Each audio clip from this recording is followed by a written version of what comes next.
एक जनजीवन है, उस जनजीवन की एक छोटी सी कहानी, आपकी अपनी कहानी, जो हर समाज में होता है हमारे साथ। पहले तो सब बच्चे चुप हो जाए, बिल्कुल साइलेंट होकर देखें, इधर से आवाज नहीं आए। पढ़ाई के लिए शोषण होता है, पढ़ना चाहती हैं बट पढ़ने नहीं दिया जाता। ऐसी परिस्थितियों का एक छोटा सा चित्रांकन इस नाट्य रूपांतर के रूप में आपके सामने प्रस्तुत किया जा रहा है। ये नाट्य रूपांतर हमारा 4 भागों में है, जिसका पहला भाग हम आपके सामने पेश करने जा रहे हैं एक छोटे से नाटक के रूप में। तो स्टार्ट करते हैं। एक कहानी सुनो सुनो, एक कहानी सुनो सुनो, सुनो सुनो सुनो सुनो, सुनो सुनो सुनो सुनो, एक कहानी सुनो सुनो, एक कहानी सुनो सुनो, हमारी अपनी, हमारी अपनी, आपकी अपनी, आपकी अपनी, हमारे समाज की, हमारे समाज की, हमारे जनजीवन से मिलती जुलती। हमारे जनजीवन से मिलती जुलती। सुनो सुनो सुनो सुनो, सुनो सुनो सुनो सुनो, एक कहानी सुनो सुनो, एक कहानी सुनो सुनो, सुनो सुनो सुनो सुनो, सुनो सुनो सुनो सुनो, एक कहानी सुनो सुनो। एक कहानी सुनो सुनो। इस नाटक में हमारे 5 पात्र हैं जो हमारे संस्था के बच्चों ने निभाए हैं, जिसमें 2 बेटियां हैं, सीता और गीता, जिन्हें पढ़ने का बहुत शौक है, और एक बेटा है उनका, एक भाई है उसी का, रमेश, जो वैसे भी जैसे सारे भाई होते हैं अक्खड़ वैसा ही है, काम नहीं करना, कुछ नहीं करना, बस केवल दिन भर मौज मस्ती करना। माँ है, घर पे रहती है, बाप है, काम करता है, लेकिन सामाजिक रूप से व्यथित है, उनकी रूढ़िवादिताओं को मानता हुआ जनजीवन से जूझता रहता है। तो पेश है ऐसी ही परिस्थितियों से जूझता हुआ एक परिवार की छोटी सी कहानी आपके सामने दर्शाई गई है। तो इस नाटक का पहला भाग देखते हैं क्या होता है। इस नाटक के पहले भाग में आपको भी शायद देखने में इंटरेस्ट होगा, मजा आएगा। सोचिए और समझिएगा जरूर इस नाटक से कि आप क्या कर रहे हो अपने बच्चों के साथ और क्या चाहते हैं आपके बच्चे आपसे। पेश है आपके सामने इस नाटक का पहला भाग।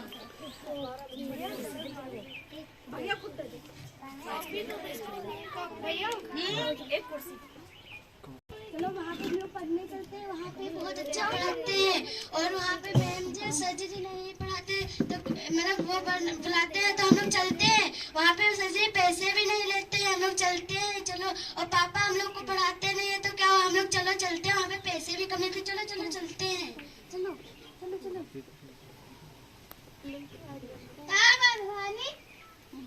भवानी, भवानी, हमें पढ़ने जाना है। पापा से पूछो। नहीं। पापा तुम नट्टी का अड्डा है। नहीं, हमें जाना है। जल्दी घर जाओ। नहीं। पढ़ लिख के क्या करियो? हम लोग कुछ बनना चाहते हैं। चुप्पे घर जाओ। नहीं। घर जाओ। तो देखा आपने समाज का ये रूप। बच्चे पढ़ना चाहते हैं, लड़कियां पढ़ना चाहती हैं परिवार की, बट उनका भाई क्या करता है उनके साथ, पढ़ने से रोकता है उन्हें। क्या ऐसा ही होगा हमारे समाज में? क्या आप सब ऐसे ही करोगे? क्या लड़कियों का पढ़ना इतना ही गलत है? आपको लगता है ऐसा? अगर ऐसा ही गलत होता तो मैं आपके सामने हूँ। आपको देख के लगता है मुझे कि मैंने कुछ गलत किया पढ़ लिख कर? नहीं। अगर आज मैं पढ़ी लिखी हूँ तो आपके सामने पढ़ लिख कर इतने सारे बच्चों को पढ़ा रही हूँ, तो शायद आपके मन में भी ये बात आनी चाहिए कि पढ़ना लिखना किसी भी लड़की के लिए गलत नहीं होता है। खैर, छोड़ते हैं इस बात को और देखते हैं इस नाटक के अगले भाग में होता क्या है। अब ये बच्चे क्या करेंगे, क्या स्थिति होगी इनकी, मनोदशा क्या होगी जब उन्हें पढ़ने से उनका अपना भाई मना करता है। क्या वो गलत करेंगी? क्या वो सोचेंगी कि नहीं पढ़ना चाहिए, या फिर कुछ और करेंगी? क्या करती हैं तो देखते हैं नाटक के अगले भाग में।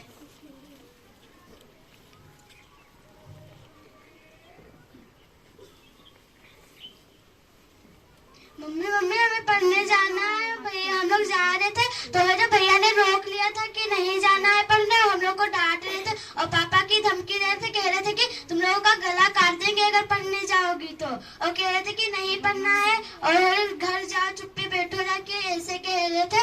और कहते कि कहीं नहीं जाना है, कहीं भी नहीं पढ़ना है, और कहते कि पापा से हम आपका पापा और मम्मी का नाम रोशन करना चाहते हैं, पर भैया मना कर रहे, कह रहे कि नहीं पढ़ने जाना है, हमें जाना है पढ़ने।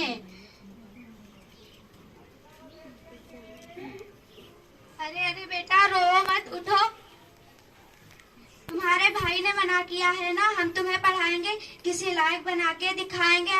आज ही तुम्हारे पापा से देखो बातें करते हैं, फिर तुम्हें पढ़ाई के लिए भेजेंगे। चलो। तो देखा आपने, एक माँ जो चाहती है अपने बच्चों को पढ़ाना, लेकिन बच्चे पढ़ना भी चाहते हैं, बट होता क्या है, किस परिस्थितियों में वो माँ सोचती होगी कि कैसे क्या करे। उसके सामने इतनी दिक्कतें होती हैं, इतनी परेशानियां होती हैं, झाड़ू करती है, बर्तन करती है, चौका करती है, कुछ भी करती है, बट सोचती जरूर है कि हम अपने बच्चों को पढ़ाएं। मैं जानती हूँ, मैं खुद भी एक माँ हूँ, समझती हूँ कि शायद हर माँ भी ऐसे ही सोचती होगी कि अपने बच्चों को पढ़ा लिखा के समाज का एक अच्छा नागरिक बनाए, कुछ अच्छा करे उनके साथ, ताकि उनके जीवन में एक अच्छी प्रेरणा के रूप में वो उनको जीवन में आगे बढ़ने की उन्हें शक्ति मिले। तो वो माँ करेगी क्या? अम्मा कहाँ हो, जल्दी आओ।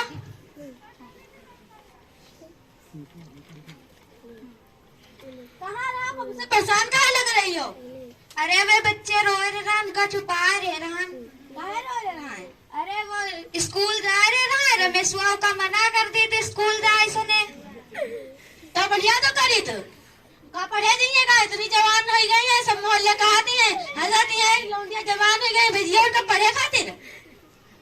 का पता पढ़ के कुछ बने जाए, चिट्ठी उट्ठी ये का पढ़ी तो ले हैं, पढ़ लिख के करिए का, अपने साथ काम करवाओ का, दूसरे घर जिए कल तो बदनामी तो ना हुई है।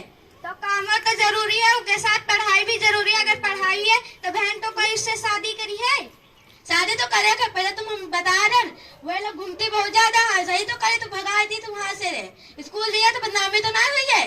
पढ़ाई से पहले तो तुम ये सोच लिया करो, काम करवाया करो, दूसरे घर दिए तो बदनामी ना हुई है। यही कहिए कि सिखाई ना है कि मम्मी पापा हम तो बहुत कुछ सिखाए थे, तुम्हें ना सिखा दो, पढ़ाई तो सिखानी चाहिए हमका।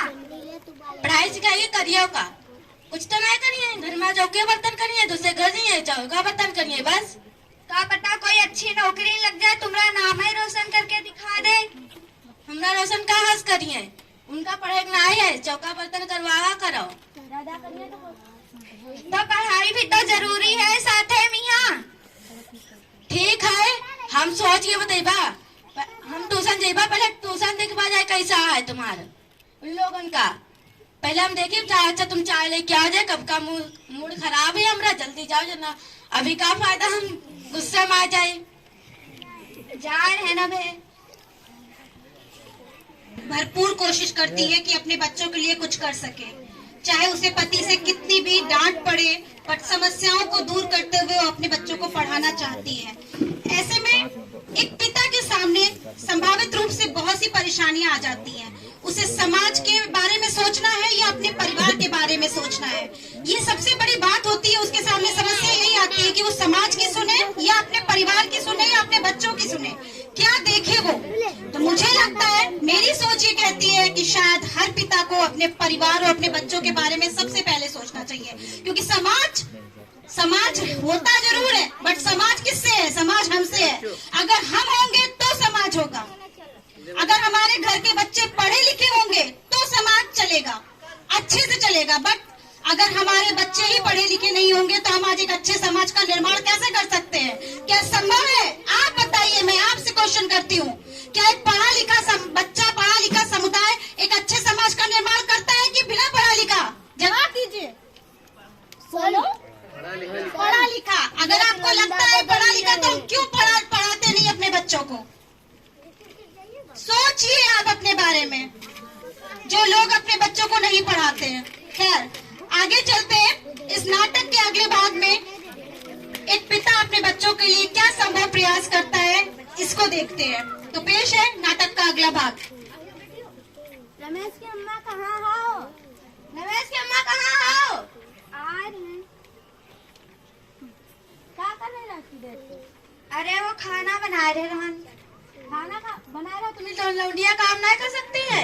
वो कर रही रहा है, वे पढ़ाई कर रही रहा है, पढ़ाई करके करिए का। हम गए ना, हम कोचिंग में है उनके सब मेहरवा हंसती रहा, कहती ना जवान लौंडिया आज तो संभाल नहीं जानना भी जो। अगर कल दूसरे को दलती हम ट्यूशन में गए ना, मैं कहना मोहल्ले का देख लो ना, हमका नहीं पता। तुमका दूसरे बर्तन पे क्या करना, अपनी बिटिया का पढ़ाना है तो तुम खुद ही सोचो। हमका ना पता, वही सब हम तो पढ़ी बा, और तुम्हारा दिमाग खराब ही रहा है। हमारा दिमाग खराब करो ना, ये लौंडिया पढ़ लिख के करिए का पता कुछ बन के दिखाई दे। अरे तुम कहीं सही कहती हो, हमारा दिमाग अब खुला है। तुम सही कहती हो, हम अपनी लौंडिया को पढ़ाना चाहिए पर हमारे दिमाग ना रहा है। अच्छा हो तुम कहो हमसे, हम अच्छा हो तुम हमसे पीछे पड़े हो, तो हम अगर कहे तो हमारी बिटिया पढ़ी है तो हम पढ़ेबा अपने पैसा लगेबा, भला गरीब हम तो कहा है, हम मेहनत करके हम अपनी बिटियन का पढ़ेबा तो पढ़ेबा वो। अच्छा तो तुम हमका जिंदगी की सबसे बड़ी आज खुशी दियो या खुशखबरी हम दोनों बिटियन का सुना दी थे। तालियां।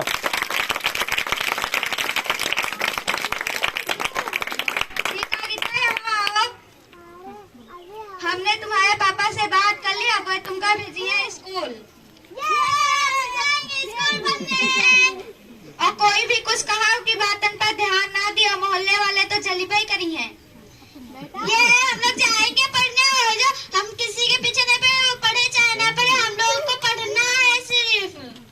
और जो हमें मजा आ रहा है, हम पढ़ने जाएंगे ये, और अपने मम्मी पापा का नाम भी रोशन करेंगे, और जो बन के कुछ भी दिखाएंगे, पुलिस और पता भी बन के दिखाएंगे, और फिर हम लोग जो पढ़ भी लेंगे और फिर बनेंगे कुछ ना कुछ, तो फिर हम लोग को जो पढ़ाई लिखाई भी आ जाएगा।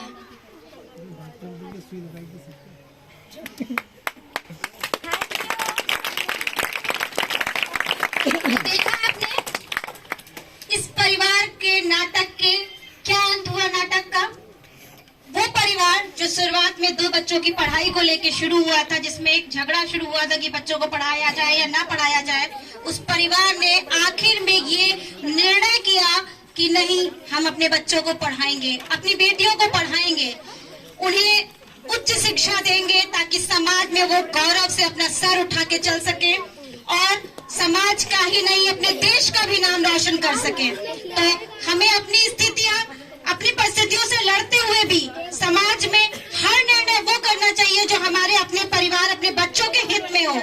तो आपसे अनुरोध है मेरा कि आप सब इस नाटक को केवल नाटक की तरह ही मत लीजिएगा, इस नाटक को एक शिक्षा की तरह लीजिएगा और समझिएगा कि आपके बच्चे आखिर आपसे क्या चाहते हैं।